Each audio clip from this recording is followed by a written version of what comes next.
আসসালামু আলাইকুম বন্ধুরা, জুম্মা মোবারক। আলহামদুলিল্লাহ, শুক্রবার সকাল 10টা বাজে। দেখো আমার বাসার কী পরিস্থিতি। তো যাই হোক, পরে আমি একটু দেরি করে উঠলাম।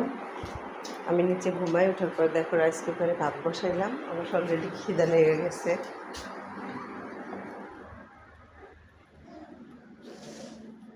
তারপর কী রান্না করবো টেনশনে আছি। প্রিন্স আবার বলতেছে আম্মু গোস্ত নাই, তাহলে একটু গোস্ত রান্না করো। এই যে দেখো বের করতেছি, এটা হচ্ছে আদা রসুন, এখানে আছে গোস্ত। আলহামদুলিল্লাহ, যারা কুরবানি দেয় তাদের অবশ্য বেশি থাকে, আর আমরা যারা কুরবানি দিই না তাদেরও থাকে যেহেতু সীমিত। তো এটার মধ্যে আসলে আমরা আলহামদুলিল্লাহ শুকরিয়া আদায় করবো।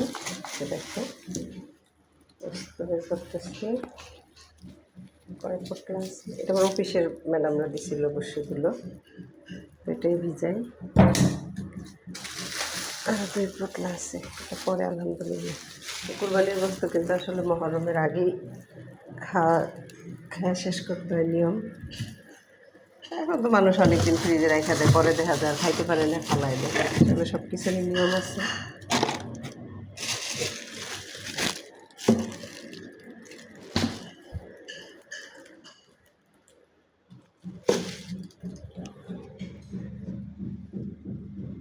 তারপরে দেখো ওয়াশরুমের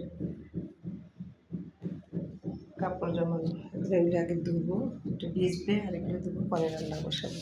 আলহামদুলিল্লাহ, বাসায় থেকেও কাজ থাকে, দেখো বাসায় থেকেও কিন্তু কাজের অভাব নেই।